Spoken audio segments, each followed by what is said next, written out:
Hello dear friends, welcome to Physics Bouquet. I have come with a topic of +3 first sem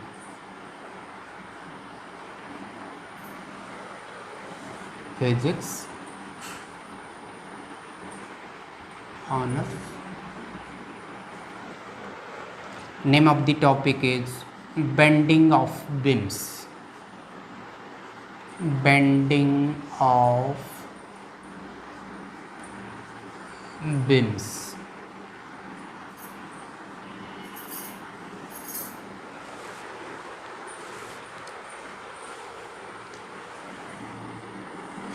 What is this beam? This beam is actually a rod or a bar.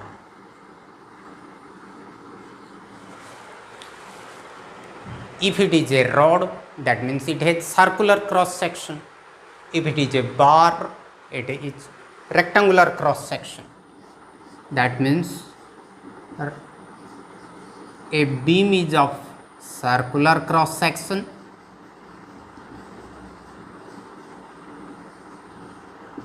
or it is of a rectangular cross section.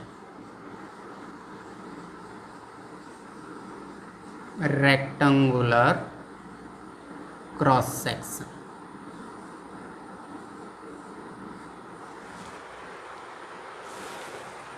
Then it is homogeneous and isotropic. First thing हो गया rod or a bar. Second thing, it is homogeneous. Third, isotropic. What is homogeneous? It is made up of same material throughout. Isotropic, its physical properties are same in all directions. For example, density, then refractive index, whatever be the physical properties associated with are of same value in all directions. Isotropic. Homogeneous, made up of same materials throughout. And fourth thing, length is very large as compared to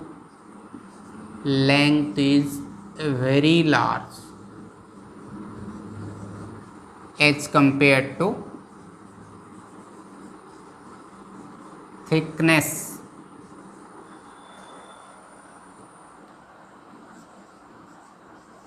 Breadth and thickness.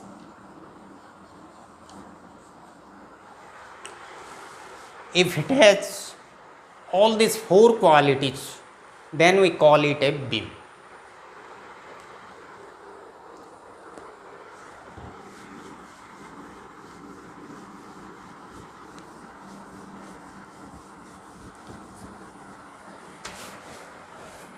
Let us consider a horizontal beam of rectangular cross section. Its one end is fixed rigidly. This is free end of the rod. This is fixed end, fixed rigidly.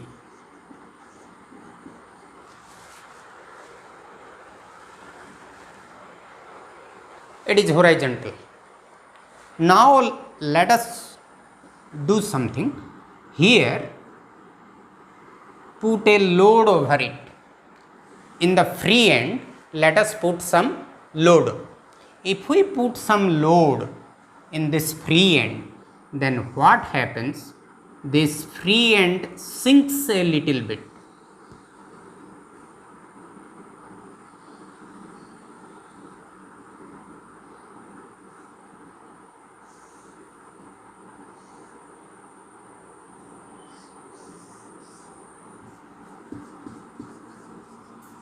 when we put some load in the free end, this free end sinks little bit. This is load.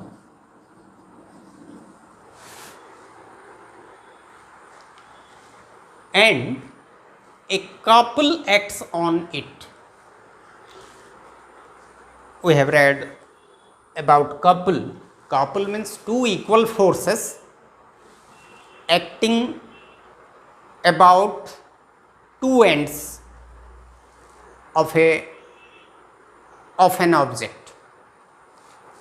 Suppose this is a rod, a force is acting along this, another force is acting along this. They are of equal values, and this is the point or about which the couple acts. Similarly, due to this load, what happens? A couple acts at the two ends.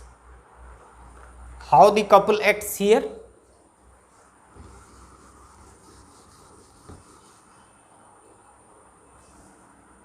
Here, force acts along this, acts along this. Due to this load, equal and opposite forces act. This force, which is on the top surface, it tends to elongate or extend the upper surface and try to make it convex. The upper surface becomes convex, and this force try to compress. As a result, the lower surface gains or tends to gain a concave shape like this. Concave.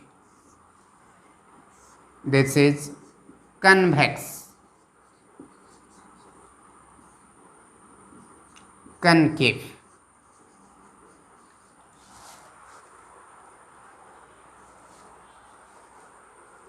Let us consider this beam to be consisting of some filaments. This is the beam. It consists of some filaments, many filaments, one above the other. They have got piled up. Then the filaments which are on the top surfaces, which are above it, they are stretched. The filaments above are stretched and the filaments below are compressed.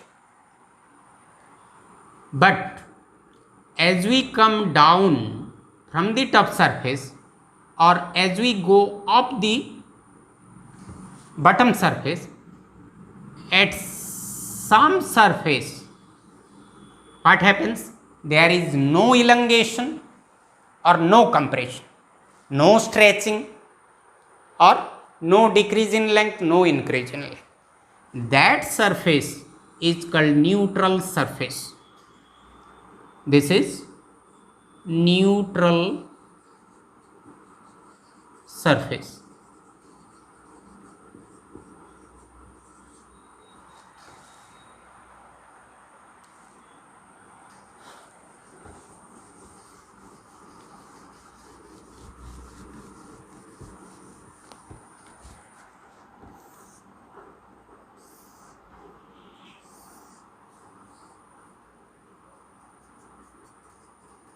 Suppose this is EF,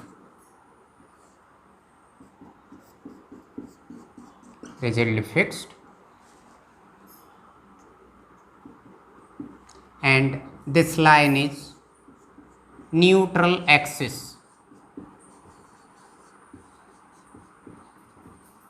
This neutral axis lies in the neutral surface, the surface which has no elongation or no compression, is the neutral surface, and the axis lies in that neutral surface, and that is called neutral axis.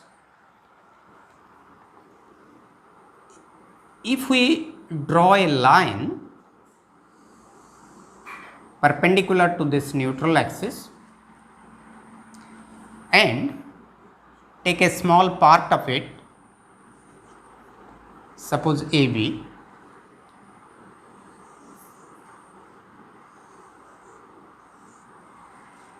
then this line is called axis of bending. Axis of bending. Suppose this is point O. This is perpendicular to the neutral axis. Neutral also perpendicular to the neutral surface. And this is center of curvature. Center of curvature. So center of curvature of all filaments lie on this axis of bending. If I will take another filament here, extend it, then its center of curvature also lies on this axis of bending.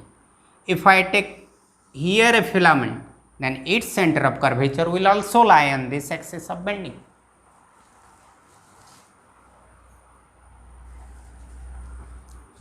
So this is about applying load on the free end and the definition of a beam.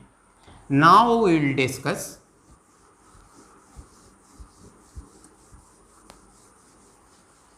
a term, bending moment.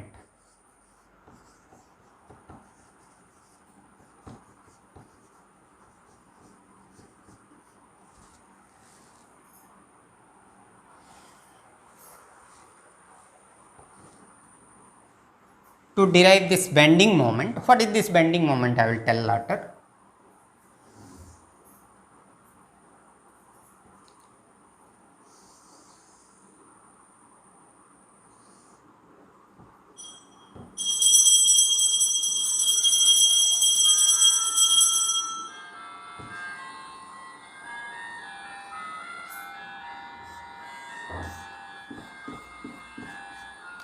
This is the neutral axis EF. Consider a small part, say AB.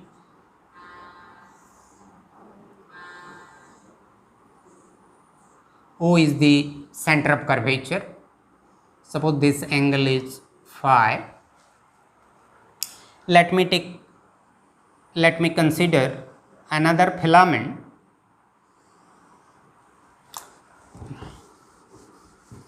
The diagram is a little bit making problem.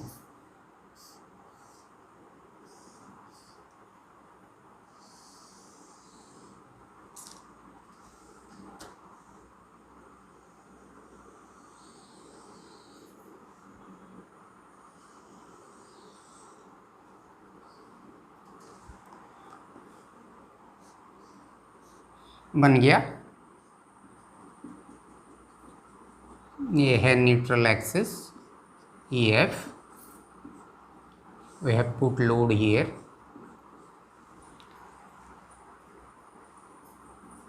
Taken a small part AB. Let me take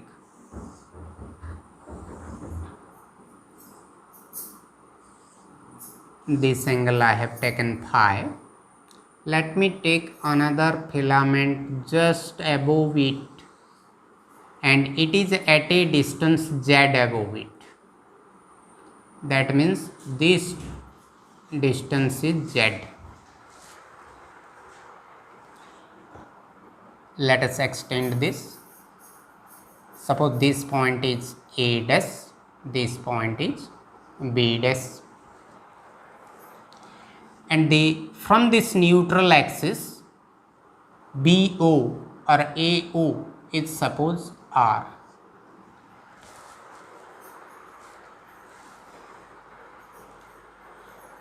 Then this filament is at a distance R plus Z. This is R, this is Z. Then this filament from the center of curvature is at a distance R plus Z. If this is R plus Z, then again come to this formula. Central angle is theta, this is length of the arc, this is radius, then theta is equal to L by R, L is equal to R theta. Now come here for this AB and for A dash B dash. For A dash B dash, this is the length of the arc. Then what will be A dash B dash? A dash B dash is equal to R plus Z into phi. R plus Z into phi.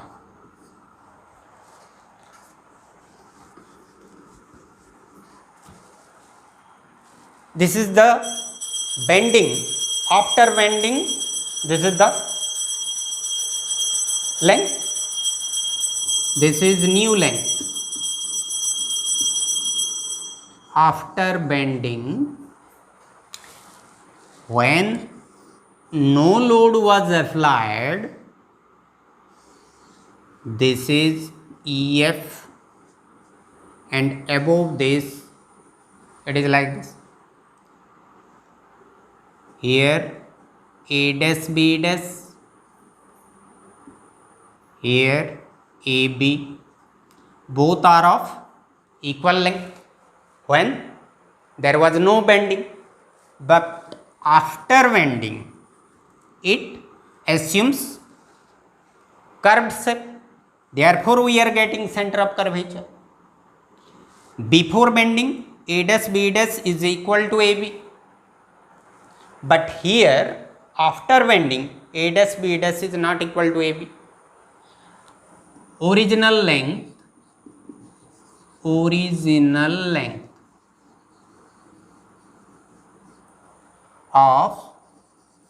A dash B dash is equal to AB. Why AB? Because AB is on the neutral axis. It has no extension or no compression. Therefore, initially A dash B dash is equal to AB. That means original length of A dash B dash is equal to length of AB. You are understanding?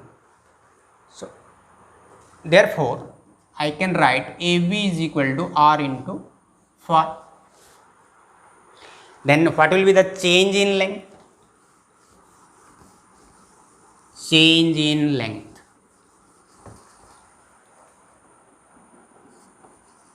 Change in length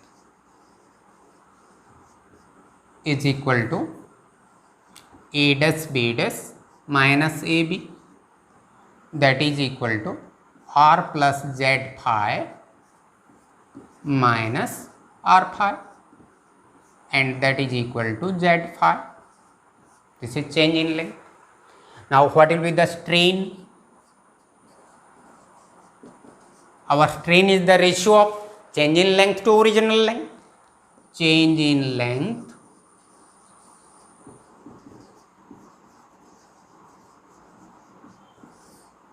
to original length.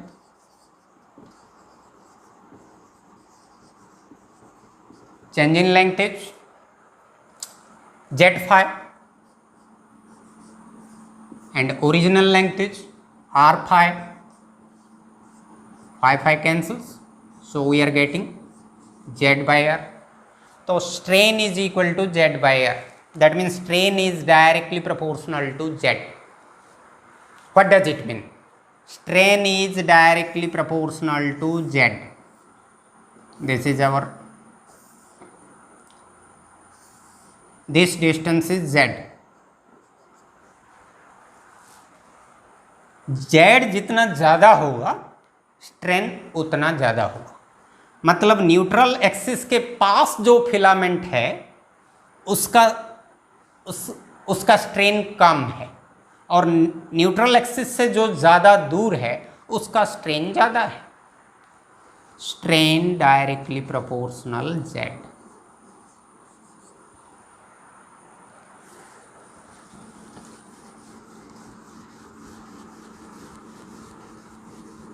Again we know that Young's modulus of elasticity y is equal to stress by strain. This implies stress is equal to y into strain.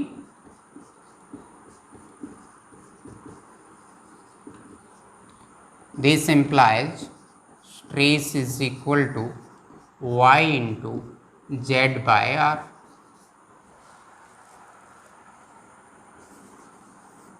We got stress equation. I am not completing bending moment here. Bending moment is still, I have to make a lot of derivations. I have divided this video into 2 or 3 parts. I am dividing it into 2 or 3 parts. So in this video I have to stop here. Okay, goodbye.